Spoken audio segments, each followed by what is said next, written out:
সহ্য করতে খুব ভারী, বাড়িতে এলেই আমার সাথে ঝগড়া করে। তা আমি দেখছি মেয়ের যা কথা, এ মহিলা পরম পরম করে কথা বলেই যাচ্ছে।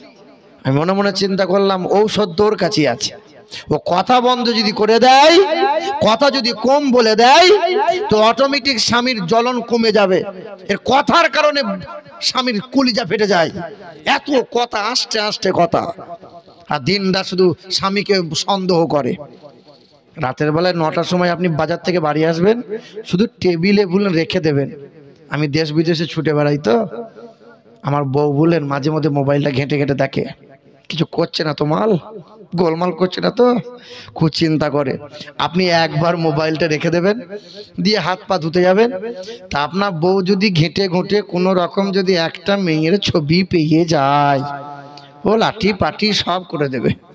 তবে আপনাকে বলে দিয়ে যায়, তো কিছুদিন আগে তো মহিলা বলছে হুজুর তাবিজ দেন। তা আমি বললাম তাবিজে তোকে আর কি দেবো, সাদা একটা কাগজ মুড়ালাম, বুঝলেন, যে মুঠা পড়া তাবিজের মতো করলাম, দিয়ে বললাম তোমার স্বামী যখন ঘরে আসবে তুমি ঝরম করে উঠে দাঁড়িয়ে বলবে আসসালামু আলাইকুম, দিয়ে সঙ্গে সঙ্গে তাবিজটা মুখে টিপে ধরবে, আর কথা বলবে না, চুপ করে থাকবে। 3 সপ্তাহ পরে আমাকে ফোন করে বলছে হুজুর সাংঘাতিক কাজ তাবিজে। এখন কাজ হবে না মানে তোর কথা বন্ধ করতে হয়েছে। হ্যাঁ, তাবিজ মুখে দে মানে কথা বন্ধ কর, তাবিজের কাজ নাই, তোর কথাতেই কাজ। কি বলেন না বাবা? আর আজকালকার মহিলারা দেখবেন স্বামীকে সন্দেহ করে, তার মূল কারণ হলো ও সন্ধ্যা হলে তো কোরআন পড়ে না, সন্ধ্যা হলে তো ছেলে মেয়েদেরকে তালিম দেয় না, ও সিরিয়াল নিয়ে বসে, কোনোদিন কিরণমালা, কখনো জবা, আর কি কি সব সিরিয়াল হয়। সিরিয়ালে কি হয় বলেন তো, এক একটা পুরুষের 3টে 4টে করে প্রেম ভালোবাসা করে বউ হয়, আর এর শুধু মনে মনে চিন্তা আমার স্বামীটা গোলমাল করলে তো হয়ে যাবে, আমার স্বামীটা কিছু করছে, শুধু সব সময় চিন্তা আমার স্বামীটা কিছু করছে না তো, আমার স্বামীটা কিছু গোলমাল করছে না তো, বারবার চিন্তা। কোন রকম যদি প্রিয়ঙ্কা চোপড়া ছবি পেয়ে যায়, বললাম না গোটা এলাকা পাটি লাঠি সব জানিয়ে দেবে। তবে বাপ, সংসারে যদি আগুন লাগাতে না চান, 3টে কথা বিবিদের জীবনে বলবেন না। কটা কথা? 1 নম্বর হলো বিবির সামনে কোনোদিন আপনার ইনকাম বা আয়ের জমানোর কথা কোনোদিন বলবেন না। আমার ব্যাংকে এত টাকা আছে, দিনে এত টাকা আয় হয়। 2 নম্বর, আপনার বিবির সামনে কখনো কোনোদিন অন্য মহিলার প্রশংসা করবেন না।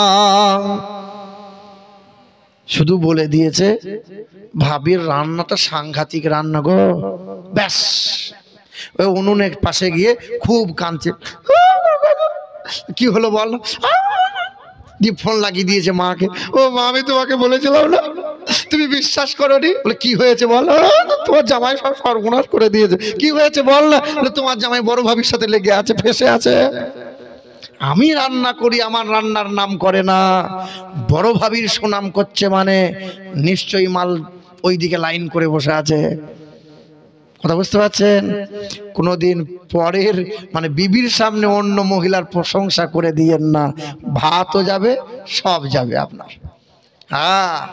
3 নম্বর, জীবনে যদি গোপন কিছু ভুলভাল করেছেন, এই গোপন ইতিহাস যেন ভুলেও কোনোদিন আদর পেয়ে বউকে দেবেন না। বউকে যদি খুলে বলে দেন, এমন একটা সময় আসবে যে কলজে কানা করে ছেড়ে দেবে আপনার। হ্যাঁ। তবে আল্লাহর নবী সাল্লাল্লাহু আলাইহি ওয়াসাল্লাম বলেন, পুরুষদের চাইতে নারীর মর্যাদা আমার আল্লাহ সবচেয়ে বেশি। কাদের কাদের? একটা ঘরে যদি কন্যা সন্তান জন্ম হয়, আল্লাহর নবী বলেন রহমতের ফেরেশতা আনাগোনা শুরু হয়। একটা কন্যা, 2টা কন্যা, 4টে, 3টে, তোমার ঘরে যদি 4টে, 3টে, 2টা কন্যা সন্তানের জন্ম হয়, আল্লাহর নবী বলেন কোরআন ও হাদিসের তালিম দাও, পরহেজগারি দাও, আর পরহেজগার ছেলের হাতে তুমি বিবাহ দিয়ে দাও। আমি নবী বলছি কন্যার বাবাকে মাকে সঙ্গে করে নিয়ে জান্নাতে যাব। সুবহানাল্লাহ, সুবহানাল্লাহ। কত বড় অফার! আর ছেলে হলে পরে বালতি বালতি মিষ্টি বিলায়, আর মেয়ে হলে পরে মুখ বেঁকে যায়। এই মুসলমানের ছানা লজ্জা লাগে না? বউকে বলছে তোর মেয়ে হয় তো ছেলে হয় না কেন, শুধু মেয়ে হয় কেন? এটা তো বউয়ের দোষ, তোর দোষ তো এটা, তোর কারণে তো ছেলে মেয়ে হয়। আল্লাহ দেয়, খোশমি যাচ্ছে গ্রহণ করে নাও। ইসলামের জন্য সর্বপ্রথম জীবন দিয়েছিলেন যিনি, ওই ব্যক্তি পুরুষ না নারী? নারী। সুমাইয়া রাদিয়াল্লাহু তাআলা আনহা ইসলামের জন্য সবচেয়ে বেশি ধন দৌলত দান করেছিলেন যিনি, ওই ব্যক্তি পুরুষ নন, তিনি নারী।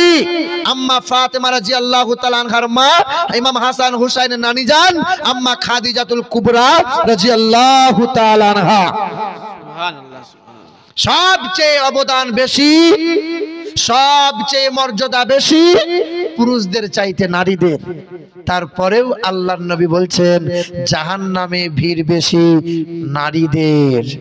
কেন বলুন তো, কেন বলুন তো? আল্লাহর নবী সাল্লাল্লাহু আলাইহি ওয়াসাল্লাম বলেন, একজন মহিলা যদি 4টে গুণ, 4টে অভ্যাস ভালো করে নেয়, আল্লাহ পাক জান্নাতের 8টা দরজা ওই নারীর, ওই মহিলার জন্য খুলে দেন। 1 নম্বর হলো ওই মহিলা 5 ওয়াক্ত নামাজ পড়বে, ওই মহিলা রমজান মাসে রোজা রাখবে, ওই মহিলা স্বামীর সেবা করবে, ওই মহিলা পর্দাশীলা হবে, হিজাবওয়ালা হবে। 4টে গুণ যদি ওই নারী সুন্দর করে নেয়, আল্লাহর নবী বলেন আল্লাহ পাক ওই মহিলার জন্য জান্নাতের 8টা দরজা দান করে দেন, খুলে দেন। নারে তাকবীর, নারে তাকবীর, নারে রিসালা, ইয়া রাসূলুল্লাহ, মাসলাকে আলা হযরত জিন্দাবাদ, মাসলাকে আলা হযরত জিন্দাবাদ। নারে তাকবীর, নারে রিসালা। এ মুসলমানের ছেলেরা, নওজোয়ান যুবকেরা, তারপরেও জাহান্নামে ভিড় বেশি নারীদের। কারণ হলো নারীদের ভিতরে হিংসা বেশি, নারীদের ভিতরে গীবতটা বেশি। ঠিক না বল? হাঁস মুরগি পুষেছে, খাবার দেবে, এক হাতে চাল গম নিয়েছে আর অপর হাতে ঝাঁটা নিয়েছে একটা। পরের মুরগি এলে আই উলাউটো, মাথায় বাজ পড়ে না, তোর সাপে কাটে না, তুই আমার ঘরে ঢুকলি। পরে কি করে না, যে পরের মুরগি হাঁসের ভালো চাই না, আল্লাহ তার মুরগিতে বরকত দেবে না। যে পরের ছেলের মঙ্গল কামনা করে না, আল্লাহ তার মায়ের সন্তান, সেই মায়ের সন্তানকে আমার আল্লাহ তার মঙ্গল দেবে না। হ্যাঁ, অর্থাৎ হিংসা, গীবত, সর্বদা এসব নোংরামো কাজ থেকে বেঁচে থাকো আমার মায়ের, আমার বোনেরা। তবে এখনকার সময়ে মহিলাদের চাইতে পুরুষ মানুষের গীবত বেশি। চায়ের দোকানে বসবে আর শুধু পরের গীবত করবে। তবে আপনার নামাজি মানুষ যারা, অনুরোধ করে বলি, চায়ের দোকানে আপনি বেশি বসিয়েন না। কেন জানেন? চায়ের দোকানে যে মাল কোটায় 1 কাপ চা খাই আর ঘন্টার পর ঘন্টা সময় কাটাই, ওই মালগুলো সব এক একটা পিএইচডি প্রফেসর করা ব্যক্তি। ও দুনিয়ার খবর রাখে, কে কি করছে, কার ছেলে ধরা পড়ছে, কার মেয়ে বেরিয়ে গেল, সব ওখানে গিয়ে গল্প করে। নিজের খবর নাই, নামাজ নাই, কালাম নাই, ভয় নাই, আজ কবরের চিন্তা নাই। চা খাওয়ার প্রয়োজন হয়েছে, চা খান, সুরসুর করে উঠে যান। ওই চায়ের দোকানে সময় বেশি কাটাইয়েন না, ইমানও যাবে, আমলও যাবে। আমার বাবাজিরা, ভাইরা আমার, হে মুসলমানের ছেলেরা, নওজোয়ান যুবকেরা, আল্লাহ পাক রব্বুল আলামিন কোরআন পাকে বলেন যে ইসলামকে ভালোবাসলো না, আমার নবীর আদর্শ যে পছন্দ করলো না, ওই ব্যক্তি কখনো আমি আল্লাহ পাক ওই বান্দাকে গ্রহণ করব না। আল্লাহর নবী বলেন মান আহাব্বা সুন্নতি ফাকাদ আহাব্বানি ওয়া মান আহাব্বানি কানা মাইয়া ফিল জান্নাহ। যে আমার সুন্নতকে ভালোবাসে, ওই মানুষটা আমাকে সত্যিকারের ভালোবাসে। আমরা তো মুখে দাবিদার, নবীর আদর্শ প্রকৃতপক্ষে আমরা তেমন আদর্শবান হতে পারলাম না, নবীর আদর্শ গলায় ঝুলাতে পারলাম না। পেরেছি বাবা? মাথায় টুপি দিলে লজ্জা লাগে, দাড়ি রাখলে পরে কুটকুট করে, লোকে বুড়ো বুড়ো বলবে, চাচা চাচা বলবে। সুন্নতি লম্বা পোশাক পরলে অন্য কেমন লাগে। এখন কি বয়স হয়েছে? 70 বছর হলে দাড়ি রাখবো, 70 বছর হলে পাঞ্জাবি জুব্বা পরবো। তবে ওই রকম আমাদের গ্রামে হাজিদের মতো করিয়েন না। ও মক্কায় গিয়ে সস্তায় 2টো জুব্বা কিনেছে আর বড় একটা তসবি কিনেছে, দিয়ে মসজিদে 3 মিনিট আগে ঢুকছে আর বড় তসবি নি সুবহানাল্লাহ সুবহানাল্লাহ এরকম করছে, না এরকম করছো কেন? বলে টাটকা হাজি আমি। তো হাজি তোমার মতো কপালে দুঃখ আছে হাজি। হ্যাঁ, ওই লোক দেখানি সুবহানাল্লাহ চলবে না। আর পাড়ার কোনো মানুষের সাথে ভাব নাই, ভালোবাসা নাই, গরিবকে সাহায্য করে না, এতিমদের ভালোবাসে না। অথচ আল্লাহর নবী বলেন আমি এতিম, আমি এতিম। 6 মাসে পিতা গেছে, 6 বছরে মা গেছে, 8 বছর 2 মাস 10 দিনে আমার দাদুকে হারিয়েছি, 8 বছর পরে আমি চাচার কাছে লালিত পালিত হয়েছে। আমি নবী এতিম, এতিমকে ভালোবাসো, বেদবার পাশে দাঁড়াও। আমি নবী বলছি যে ব্যক্তি এতিমকে ভালোবাসে, বেদবার পাশে দাঁড়ায়, বেদবার সেবা করে, আমি তার হাত ধরে নবী জান্নাতে নিয়ে যাব। সুবহানাল্লাহ, বেশক মাশাআল্লাহ। ও হজ করে এসছে, অত পাড়া প্রতিবেশীর হক আদায় করে নাই, গরিবকে দেখে নাই, নিজের বাপ মাকে খেতে দেয় নাই, দিয়ে মসজিদে বসে সুবহানাল্লাহ সুবহানাল্লাহ করো। হ্যাঁ, আবার এখন তো সস্তায় সব উমরা যাচ্ছে। আমার এক বন্ধু বলছে যে আমরা উমরায় গেছি, আর আমাদের ভিতরে এক হাজি হজ করে বাড়ি ফেরার পথে ওই মক্কা শরীফ থেকে, হারাম থেকে একটা ফোল্ডিং চেয়ার চুরি করে নিয়ে ব্যাগের মধ্যে ঢুকিয়ে নিয়ে এসে বাড়ি নিয়ে পালাবে। দিয়ে গ্রামে এসে লোক তাকে হাজি বলবে, হাজি বলে কি বলে না। সেদিন কালেকশন হচ্ছিল জঙ্গিপুরে, দিয়ে একজন ব্যক্তি বলছে আব্দুর রহমান সাহেব আপনি যেখানেই থাকুন আসুন, কিন্তু আসছে না। তা জিজ্ঞেস করছে আপনি যাবেন না কেন? বলে আমি হাজি, আমাকে হাজি কেন বলছে না, আমাকে হাজি আব্দুর রহমান বলতে হবে। একজন নামাজি বলছে হ্যাঁ গো, একবার হজ করে যদি হাজি নাম তোমার মাইকে বলা লাগে, আমি সারাদিনে 5 ওয়াক্ত নামাজি পড়ি, তাহলে আমার নামের আগে নামাজি বলতে হবে? হ্যাঁ, তোমার হজ কবুল হয়েছে কিনা তুমি জানো না, শুধু লম্বা জুব্বা পরে আর কালো রঙের একটা ফিতা লাগিয়ে বলছে আমি হাজি গো, আমাকে হাজি বলো, হাজি বলো, হজ করে এসছে। চলছে কি চলছে না বলেন? রাগ করিয়েন না, আপনাদের এলাকার কথা বলি নাই, আমাদের ওই দিককার কথা বলছি। হ্যাঁ, আমার বাবাজিরা, ভাইরা আমার, আল্লাহর নবী সাল্লাল্লাহু তাআলা আলাইহি ওয়াসাল্লাম মদিনার মসজিদের দেওয়ালের সম্মুখে বড় একটা পেস্টন টাঙিয়েছে, বড় একটা ব্যানার টাঙিয়েছে। আল্লাহর নবী বলেছেন এতিমদের নাম লিখে দিয়েছি, বেদবাদের নাম লেখা আছে, তোমরা নিজের নিজের নামটা বেদবার নামের পাশে লিখে দাও, এতিমের পাশে লিখে দাও, এতিমের সেবা করো, বেদবার সেবা করো। এ মুসলমানের ছেলেরা, নওজোয়ান যুবকেরা, কিছুদিন আগে মুর্শিদাবাদে একটা টাটকা ঘটনা বলে দিয়ে যায়। স্বামীটা অ্যাক্সিডেন্ট হয়ে মারা গেছে, 2 ছেলের মা, এতিম বাচ্চা নিয়ে সংসার করে। সেই শ্বশুর মশাই কি করলো, ওই মহিলাকে, বৌমাকে ঘর থেকে তাড়িয়ে দেবে বলে জমি জায়গা ভাগ দিবার ভয়ে মহিলার নামে একটা বাজে অপবাদ দিয়ে দিল, ঘর থেকে বিতাড়িত করে দিল। অথচ ওই মানুষটা তাহাজ্জুদের নামাজ পড়ে, নিজের ঘরের এতিম বাচ্চাগুলোর উপর সহানুভূতি, নিজের ঘরের এতিম বাচ্চাগুলোকে ভালোবাসতে পারলো না, তাদের সেবা করতে পারলো না।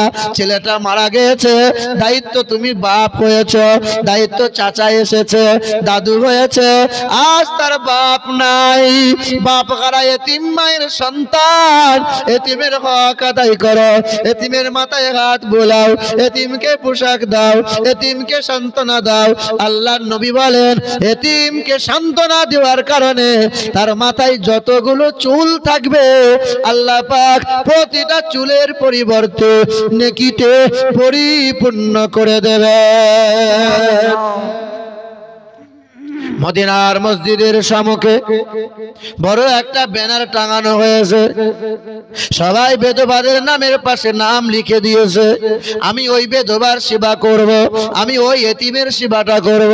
সর্বশেষে নিচে এক বৃদ্ধা বেদবার নাম লেখা আছে, তার পাশে কোনো ব্যক্তি দায়িত্ব নেবার নাম লেখা নাই। হযরতে ওমরে ফারুক রাদিয়াল্লাহু তাআলা আনহু কি করলেন, ওই বৃদ্ধার নামের পাশে ওমরে ফারুক নিজের নামটা লিখে দিলেন। ওমরে ফারুক বললেন আমি এই বিধবার সেবা আমি করব। আচ্ছা, বিধবার সেবা করলে নবীর সঙ্গে হয়ে জান্নাতে যাওয়া যাবে কি যাবে না? আপনার গ্রামে যারা বিধবা আছে, এতিম আছে, সেবা করব ইনশাআল্লাহ। বলো ইনশাআল্লাহ সেবা করব। কথা বলেন ইনশাআল্লাহ। বিধবার সেবা করবেন আপনি, মাকে বাপকে খেতে দেন না, বেদবার সেবা করবেন। যে বাপ মাকে দেখতে পারে না ও আবার বেদবার সেবা করবে, দেবে যে ইনশাল্লাহ বেদবার সেবা করব। আগে বাপ মাকে দেখো। হ্যাঁ, এই মায়ের কথা ভুলে গিয়েছে বলো?